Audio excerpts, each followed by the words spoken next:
안녕하세요, 청취자 여러분. 오늘 들려드릴 이야기는 저의 이야기입니다. 저는 66살 명자라고 합니다. 남편을 먼저 보내고 시골에서 혼자 살고 있었는데 3년 전부터 아들 부부를 도와주러 서울로 올라왔어요.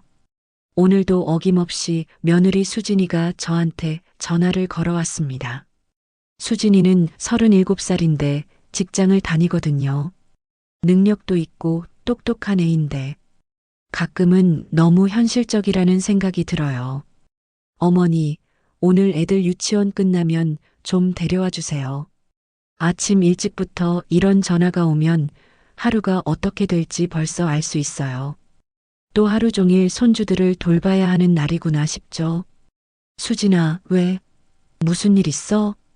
저희 오늘 야근이라서 늦을 것 같아요. 애들 저녁도 해주시고 잠들 때까지만 봐주세요. 야근이라. 일주일에 서너 번은 야근이더라고요. 처음에는 정말 회사 일이 많은가 보다 싶었는데 요즘에는 그냥 제가 있으니까 편하게 생각하는 것 같아요.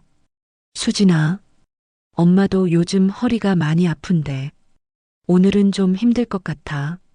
솔직히 말해서 정말 힘들었어요. 6살, 4살 손주 둘을 하루 종일 돌보는 게 제 나이에는 쉬운 일이 아니거든요. 아침에 유치원 데려다 주고, 오후에 데려오고, 밥 해주고, 씻겨주고. 젊었을 때도 힘들었던 일인데 이 나이에 하려니까 허리도 아프고 다리도 아파요. 그런데 수진이는 제 말을 못 들은 척 하더라고요. 어머니, 정말 부탁드려요. 저희도 어쩔 수 없이 일하는 건데. 그때 큰아들 도연이가 전화를 바꿔봤더라고요. 어머니, 안녕하세요. 응, 도연아. 어머니, 저희가 정말 죄송한데 조금만 더 도와주세요.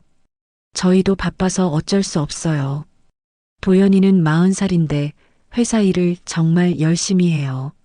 착한 아들이긴 한데 아내 앞에서는 좀 소심해지는 것 같더라고요. 제가 힘들다고 해도 수진이 눈치를 보느라 제대로 말을 못하는 경우가 많아요.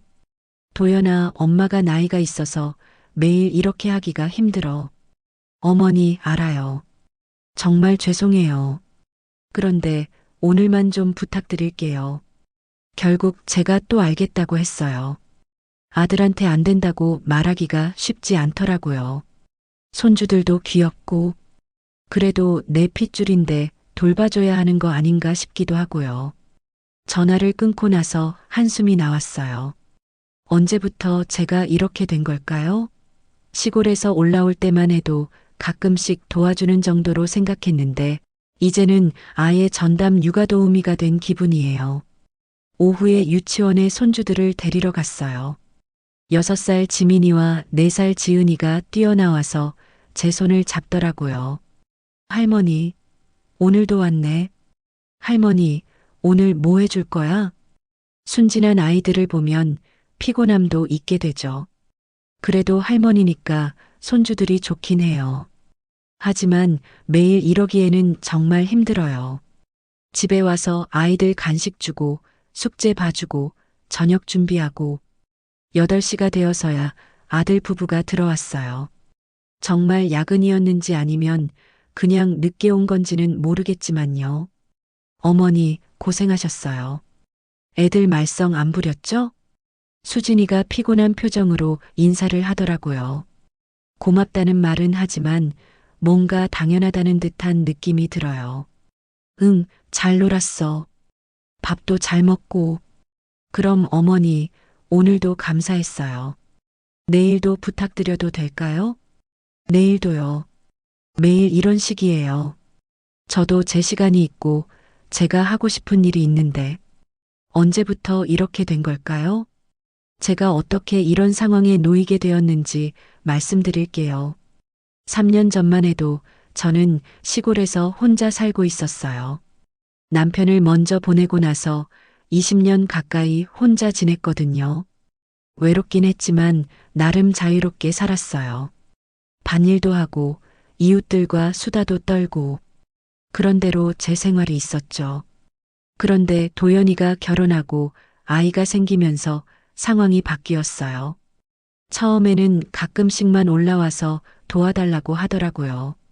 어머니, 수진이가 출산휴가 끝나고 직장 복귀하는데 애 맡길 때가 마땅치 않아서요. 잠깐만 도와주세요. 잠깐만이라고 했는데 벌써 3년이 지났네요. 처음에는 정말 며칠만 도와주려고 했거든요. 그런데 한번 오니까 자꾸 부탁이 들어오더라고요. 어머니, 아이가 아프면 직장에서 눈치 주거든요. 어머니, 육아 도우미 구하려면 돈이 너무 많이 들어요. 어머니, 할머니가 봐주시면 애들도 좋아하고, 그렇게 하나둘씩 이유를 대면서 제가 완전히 서울로 올라오게 된 거예요. 시골집은 그냥 비워두고 말이에요. 아들 도연이는 착한 편이에요. 40살인데 회사에서는 인정받는 직원이라고 하더라고요. 성실하고 책임감도 있고, 그런데 집에서는 좀 다른 것 같아요.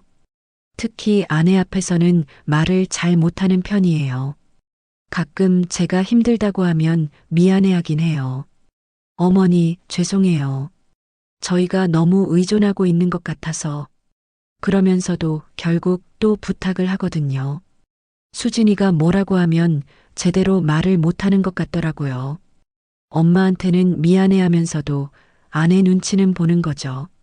며느리 수진이는 어떻게 말해야 할까요? 나쁜 사람은 아니에요. 직장에서도 능력 인정받고 똑똑하고, 그런데 너무 현실적이라고 해야 하나? 자기한테 유리한 건 당연하게 받아들이는 타입이에요. 어머니, 요즘 육아 도우미 한 달에 200만 원도 넘게 들어요. 어머니께서 도와주시니까 정말 큰 도움이 돼요. 이런 식으로 말하거든요. 마치 제가 돈을 절약해주고 있다는 식으로요.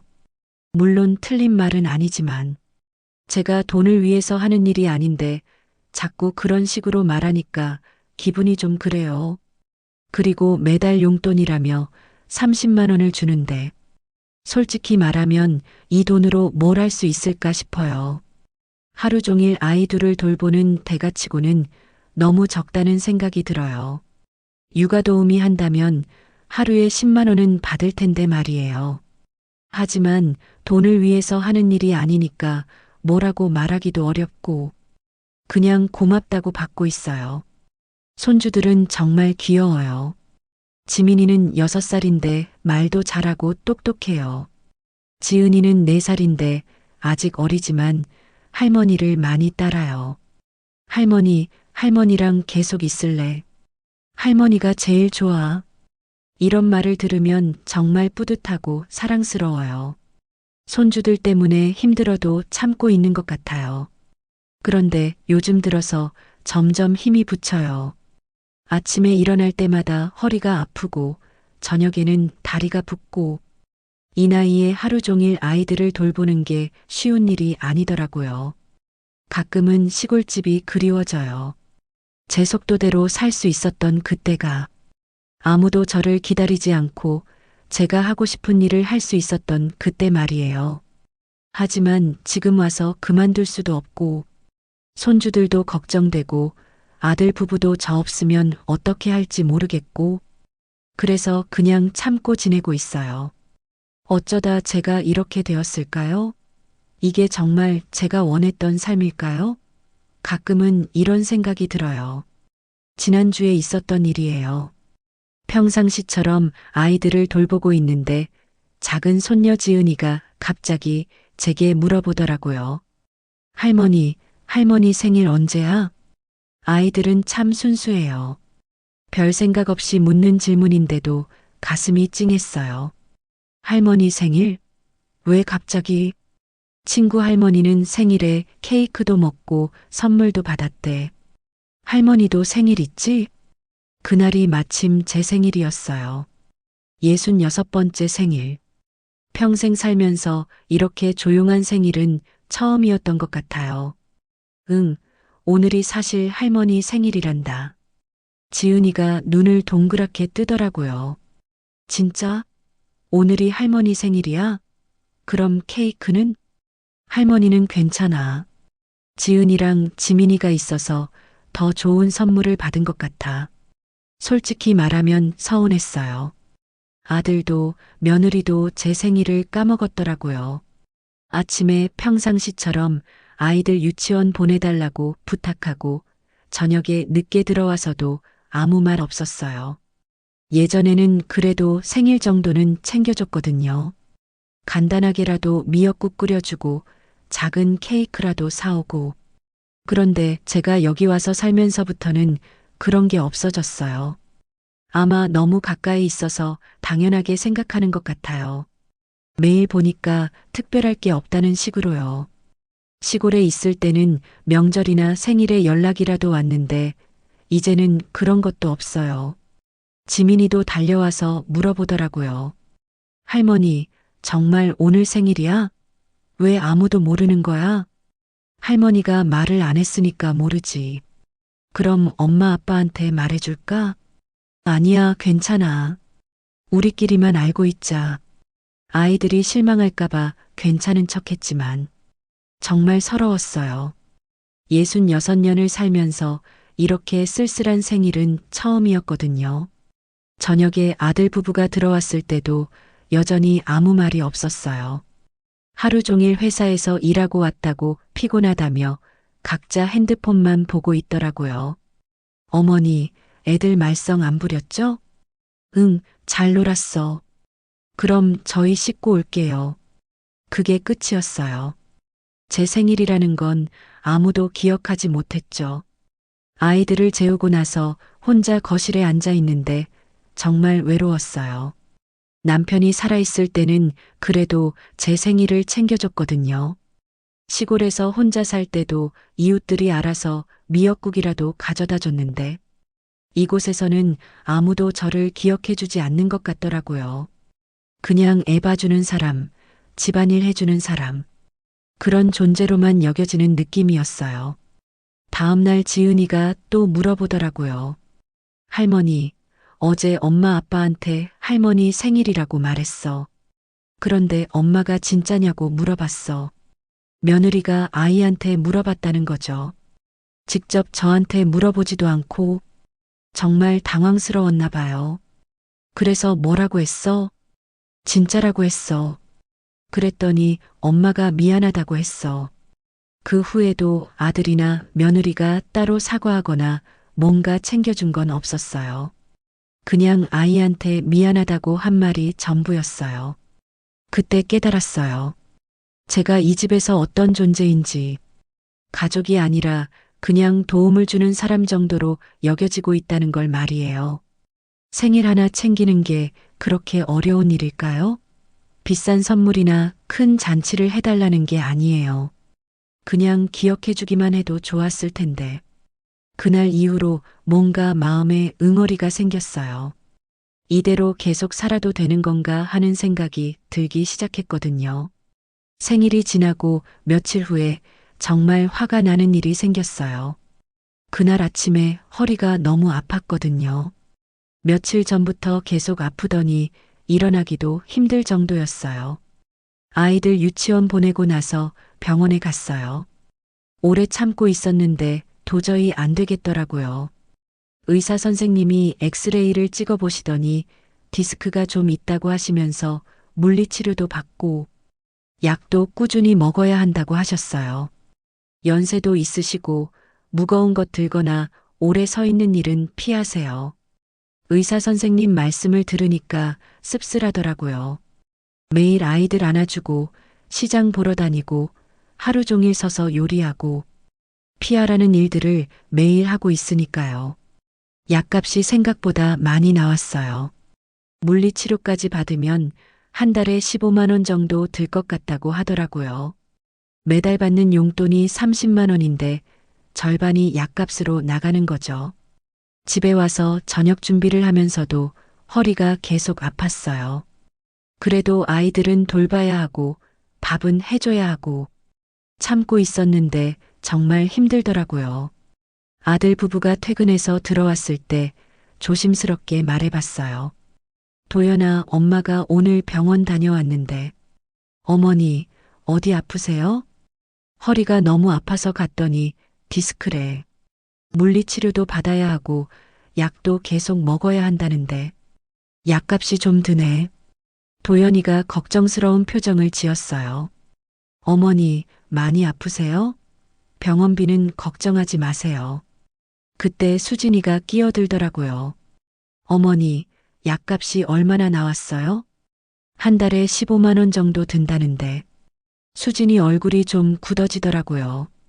15만 원이요? 그럼 물리치료 말고 집에서 찜질이나 하시면 안 될까요?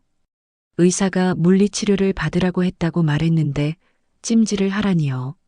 제가 그렇게 큰 돈을 요구한 것도 아닌데 벌써 그런 반응이 나오는 게 서운했어요. 수진아, 의사가 꼭 받으라고 하는데. 어머니, 저희도 요즘 대출 갚느라 빠듯해요. 아이들 교육비도 많이 들고 다음 달 용돈에서 알아서 빼쓰세요. 그 말을 듣는 순간 정말 어이가 없었어요. 다음 달 용돈에서 빼쓰라고요? 30만 원에서 15만 원을 빼면 15만 원밖에 안 남는데 그 돈으로 한 달을 어떻게 지내라는 건가요? 수진아, 그럼 엄마는 뭘로 지내니? 어머니, 어차피 용돈도 크게 쓸 데가 없으시잖아요. 집에서 밥도 해드리고 필요한 건 저희가 다 사드리고 정말 기가 막혔어요.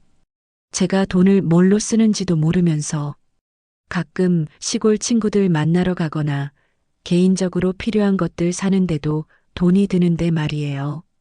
도연이는 중간에서 어쩔 줄 몰라 하더라고요. 수진아, 어머니가 아프신데. 도연 씨도 현실을 봐요. 저희가 지금 여유가 있나요? 어머니 약값까지 감당하기 힘들어요. 그러더니 수진이가 또 이런 말을 했어요. 어머니, 솔직히 말씀드리면 어머니께서 아이들 봐주시는 대신 저희가 용돈도 드리고 밥도 해드리고 하는 거잖아요. 서로 도움을 주고받는 거라고 생각해요. 서로 도움을 주고받는다고요? 제가 하루 종일 아이들 돌보고 집안일 하는 게 30만 원어치 일이라는 뜻인가요? 육아도우미를 쓴다면 한 달에 200만 원도 넘게 드는데 말이에요. 수진아, 그럼 엄마가 얼마나 도움이 되는지 알고 있니?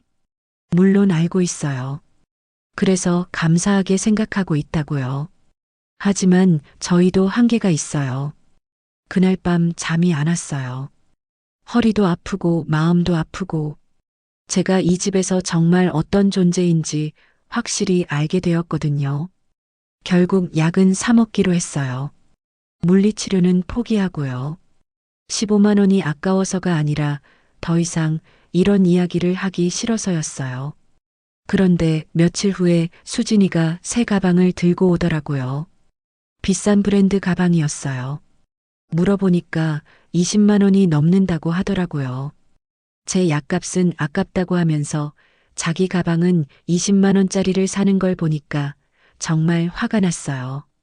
하지만 뭐라고 말할 수도 없었어요. 제가 무슨 자격으로 뭐라고 하겠어요. 그날은 정말 힘든 하루였어요. 아침부터 지은이가 열이 나서 유치원에 못 보내고 집에서 돌봐야 했거든요. 지민이는 유치원에 보냈지만 지은이 때문에 하루 종일 집에 있어야 했어요. 아픈 아이를 돌보는 건 정말 힘들어요. 계속 보채고 밥도 안 먹고 잠도 제대로 못 자고 그래도 제 손녀니까 정성껏 돌봤죠. 미음도 끓여주고 해열제도 먹이고 저녁 늦게까지 수진이는 들어오지 않았어요. 회식이 있다고 연락이 왔더라고요. 도연이도 야근한다고 하고 결국 저 혼자서 아픈 아이와 지민이까지 돌봐야 했어요. 밤 9시쯤 되어서야 수진이가 들어왔어요. 술 냄새가 나더라고요. 어머니, 지은이 어때요? 열이 좀 내렸어. 약 먹이고 미음 먹였더니 좀 나아진 것 같아. 아, 다행이네요. 그럼 저는 씻고 올게요. 그러고는 방으로 들어가 버렸어요. 고생했다는 말 한마디도 없이 말이에요. 그런데 수진이가 방에서 전화를 받더라고요. 친구인지 동료인지 목소리가 커서 거실까지 들렸어요. 응, 회식 재밌었어. 오랜만에 스트레스 풀었다. 저는 아픈 손녀 돌보느라 하루 종일 고생했는데 회식에서 스트레스를 풀었다니요. 이미 기분이 안 좋았는데 더 화가 나더라고요. 그런데 그 다음에 들린 말이 정말 충격이었어요. 우리 집? 아, 우리 집은 정말 좋지 뭐. 가사도우미 쓸 필요도 없어. 가사도우미라니요? 제가 가사도우미라는 뜻인가요? 시어머니가 애들 다 봐주니까 완전 공짜 베이비시터야. 솔직히 이만한 게 어디 있어? 공짜 베이비시터라고요? 제가 공짜 베이비시터라고요? 맞아. 육아도우미 쓰면 한 달에 200만 원도 넘게 드는데 우리는 용돈 30만 원만 주면 되거든. 완전 이득이지. 그 순간 온몸에 힘이 빠지더라고요. 제가 이 집에서 어떤 존재인지 확실히 알게 되었거든요. 가족이 아니라 그냥 싸게 쓸 수 있는 가사도우미였던 거예요. 그것도 매일 오는 거 아니고 아예 살면서 24시간 봐주는 거야. 이런 좋은 조건이 어디 있어? 24시간 봐주는 거라. 제가 언제 쉬는 시간이 있었나요? 아침부터 밤까지 계속 아이들 돌보고 집안일하고 정말 쉬는 시간이 없었거든요. 시어머니라서 함부로 대할 수도 없고 그렇다고 월급 많이 줄 필요도 없고 정말 편해. 함부로 대할 수 없다고요? 지금까지 저한테 한 게 함부로 대한 게 아니라는 뜻인가요? 내 친구들은 다 시어머니 때문에 스트레스 받는다는데 나는 오히려 도움만 받고 있어. 정말 운이 좋지. 도움만 받고 있다고요. 제가 희생하고 있는 건 전혀 생각하지 않는 거네요. 전화가 끝날 때까지 듣고 있었어요. 더 이상 들을 수가 없어서 제 방으로 들어갔는데 눈물이 나더라고요. 3년 동안 정말 열심히 했는데, 손주들을 진짜 제 아이처럼 돌봤는데, 결국 저는 그냥 싼 가사도우미였던 거예요. 그동안 제가 얼마나 바보같이 살았는지 깨달았어요. 가족이라고 생각하고 당연히 도와야 한다고 생각했는데, 상대방은 저를 그냥 이용할 수 있는 사람으로만 봤던 거네요. 시골에서 올라올 때만 해도 가끔씩만 도와주는 줄 알았는데, 이렇게 될 줄 알았다면 처음부터 오지 않았을 거예요. 그날 밤 잠을 못 잤어요. 수진이 한 말이 계속 머릿속에 맴돌았거든요. 공짜 베이비시터, 싼 가사도우미. 이런 말들이 계속 들렸어요. 아침에 일어나서 거울을 보니까 제가 정말 초라해 보이더라고요. 이 나이에 남의 집 가사도우미 신세가 되다니. 내가 뭘 하고 있는 건가 싶었어요. 그날부터 수진이를 보는 눈이 달라졌어요. 웃으면서 인사를 해도 속마음을 알고 있으니까 기분이 좋을 리가 없었죠. 겉으로는 시어머니라고 예의는 지키지만 속으로는 그냥 싼 일꾼으로 보고 있었던 거예요. 정말 화가 났어요. 하지만 어떻게 해야 할지 모르겠더라고요. 이미 3년이나 이렇게 살았는데 지금 와서 그만둘 수도 없고 손주들 생각하면 또 마음이 약해지고 하지만 분명한 건 이대로는 안 되겠다는 생각이 들었어요. 수진이 전화 통화를 들은 후로 며칠 동안 마음이 정말 복잡했어요. 겉으로는 평상시처럼 아이들을 돌봤지만 속으로는 계속 그 말들이 맴돌았거든요. 공짜 베이비시터, 완전 이득. 그런 말들 말이에요.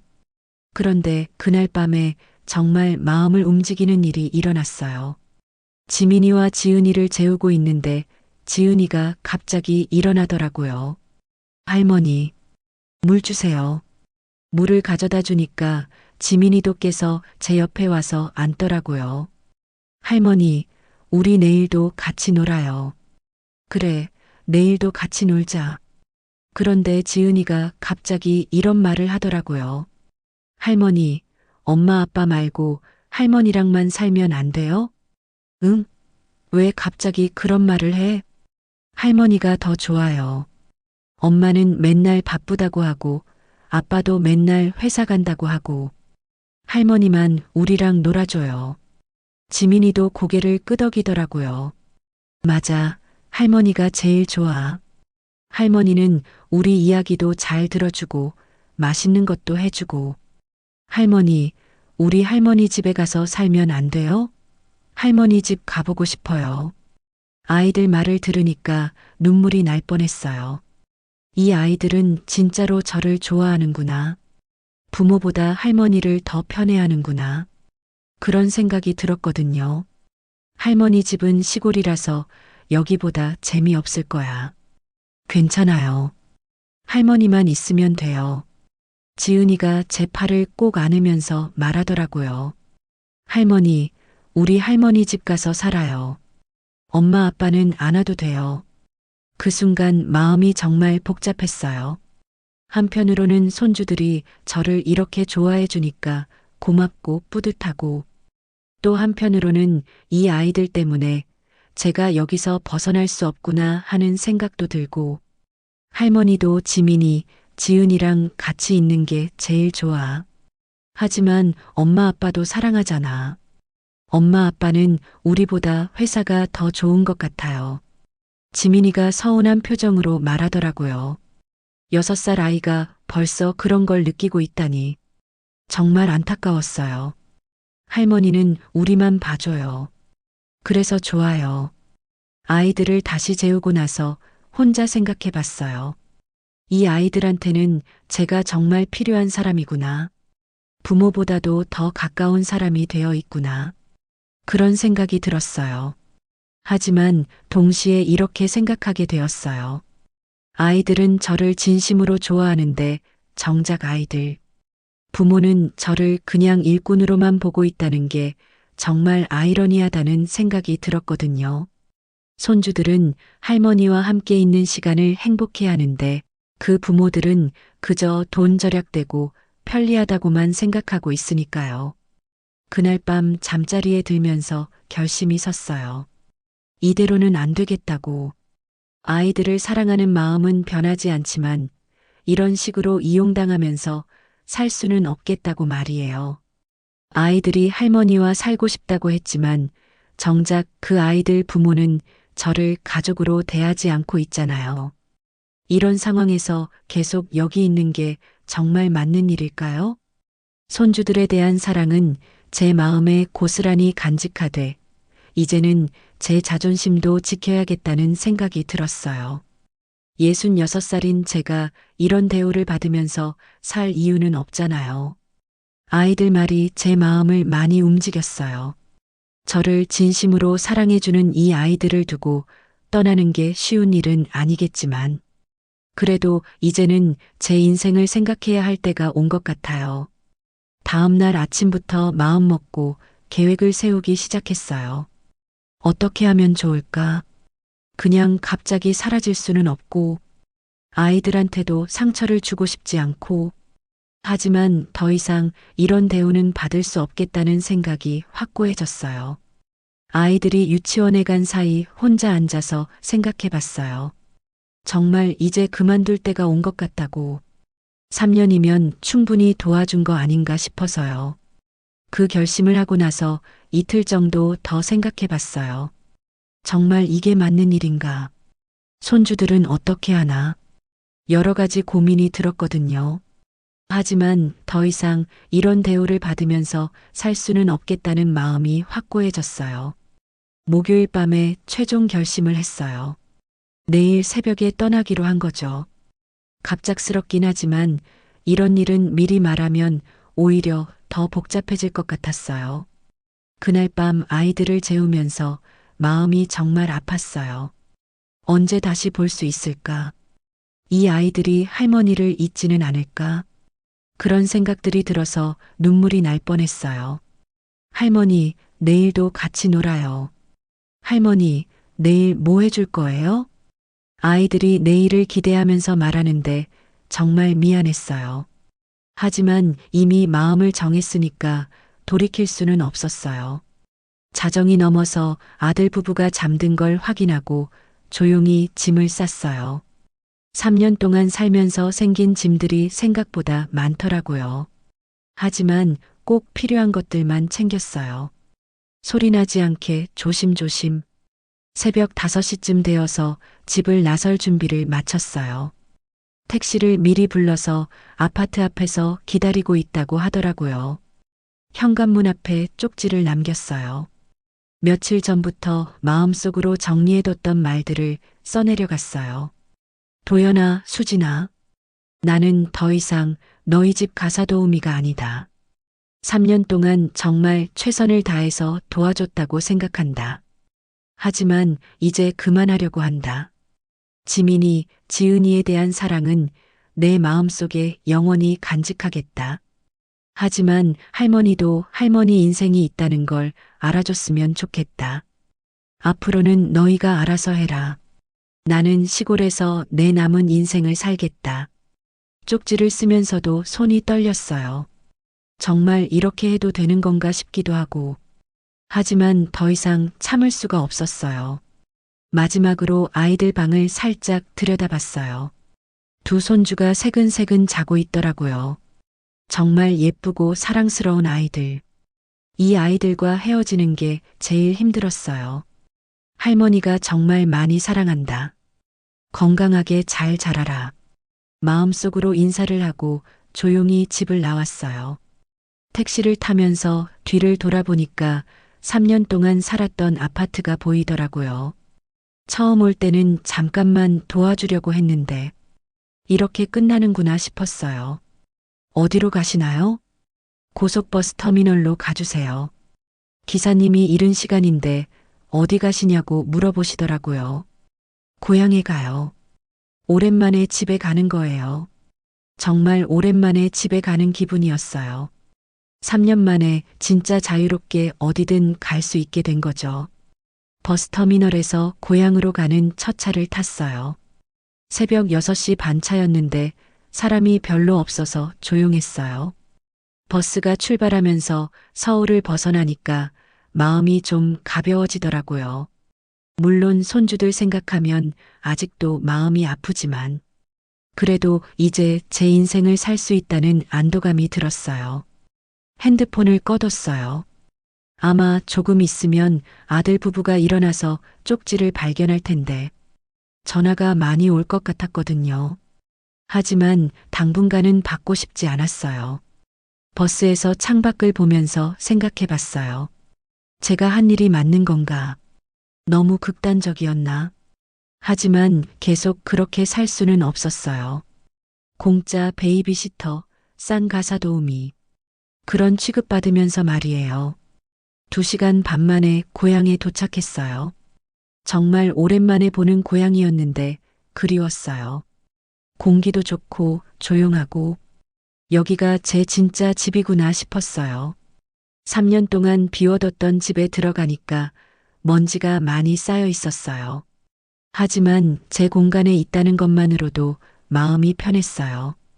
이제 정말 제 인생을 살 수 있을 것 같았어요. 아무도 저를 부르지 않고 제가 하고 싶은 대로 할 수 있는 그런 삶 말이에요.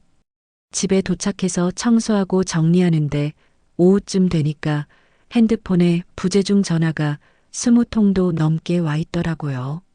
아들한테서 10통, 며느리한테서도 몇 통, 문자도 많이 와 있었어요. 하지만 아직 받고 싶지 않았어요. 받으면 또 돌아오라고 할 텐데 제 마음이 흔들릴 것 같았거든요. 이틀 정도 지나서 도연이한테 전화를 받았어요. 어머니, 왜 갑자기 그러세요? 정말 놀랐어요. 도연아, 엄마 쪽지 읽어봤니? 읽어봤는데. 어머니, 저희가 뭘 잘못했는지 말씀해 주세요.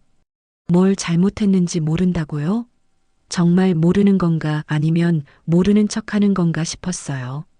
도연아, 엄마를 뭘로 봤니? 가족으로 봤니? 아니면 그냥 일하는 사람으로 봤니?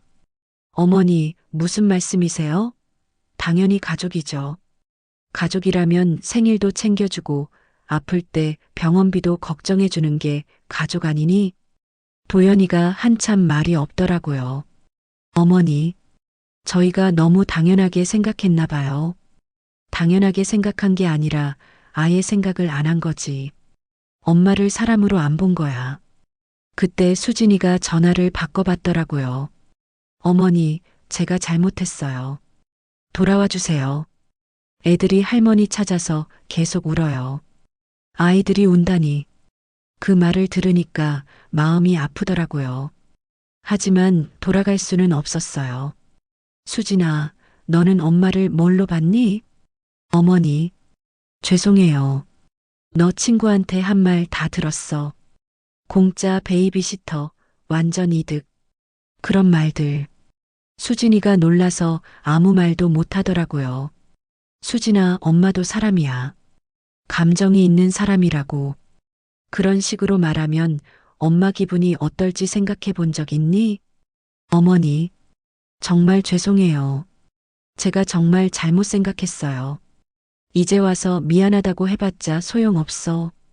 이미 엄마 마음에 상처가 다 났거든. 며칠 후에 아이들과 통화를 했어요. 도연이가 아이들 전화를 바꿔준 거였어요. 할머니, 언제 와요? 지은이 목소리가 울먹울먹 하더라고요. 할머니, 보고 싶어요. 할머니 집에 놀러 가면 안 돼요? 지민이도 서러운 목소리로 말하더라고요. 정말 마음이 아팠어요. 하지만 아이들한테 진실을 말해줘야겠다고 생각했어요. 지민아, 지은아, 할머니가 설명해 줄게. 할머니는 너희를 정말 많이 사랑해. 그런데 할머니도 할머니 집에서 살고 싶어? 이해할 수 있지? 할머니, 우리가 뭘 잘못했어요? 아니야, 너희는 잘못한 거 없어. 할머니가 그냥 할머니 집이 그리워서 온 거야. 그럼 할머니 집에 놀러 가면 돼요? 응, 나중에 엄마 아빠랑 함께 놀러 와. 할머니가 맛있는 거 많이 해줄게. 아이들과 통화를 마치고 나니까 정말 서러웠어요. 하지만 제 선택이 틀렸다는 생각은 들지 않았어요. 일주일 정도 지났을까요? 도연이가 혼자 내려왔어요. 수진이는 안 데리고 오더라고요. 어머니, 저희가 정말 잘못했어요. 다시 한번 기회를 주세요. 도연아, 엄마는 이제 여기서 살 거야. 3년 동안 충분히 도와줬잖아. 어머니, 그럼 저희는 어떻게 해요? 아이들은 어떻게 돌봐요? 그건 너희가 알아서 해야지. 부모니까. 어머니, 저희가 정말 반성하고 있어요. 반성한다고 해서 다 되는 게 아니야. 엄마도 엄마 인생이 있어. 도연이가 한참 있다가 말하더라고요. 어머니 말씀이 맞아요. 저희가 너무 이기적이었어요. 이제 알았으면 됐어. 이제부터는 너희끼리 잘해봐. 도연이가 가고 나서 마음이 좀 편해졌어요. 아들도 이제는 이해하는 것 같았거든요. 지금은 고향에서 편하게 지내고 있어요. 오랜만에 만난 친구들과 수다도 떨고 작은 텃밭도 가꾸고 이런 게 진짜 제 인생인 것 같아요. 가끔 손주들 생각이 나요. 그래도 제 선택을 후회하지는 않아요. 66살에 이제서야 제 인생을 찾은 거니까요. 며칠 전에 도연이한테서 문자가 왔어요. 수진이가 회사를 그만두고 아이들을 직접 돌보기로 했다고 하더라고요. 이제야 부모로서의 책임을 지는 거겠죠. 아이들이 보고 싶을 때가 있어요. 하지만 언젠가는 만날 수 있을 거라고 생각해요. 그때는 할머니로서, 손님으로서 만나겠죠. 매일 돌봐주는 사람이 아니라 말이에요. 이제야 정말 자유로워졌어요. 아무도 저를 부르지 않고 제가 하고 싶은 일을 할 수 있어요. 이런 게 진짜 제 인생이구나 싶어요. 때로는 과감한 선택이 필요한 것 같아요. 계속 참고만 살 수는 없잖아요. 저도 제 인생을 살 권리가 있으니까요.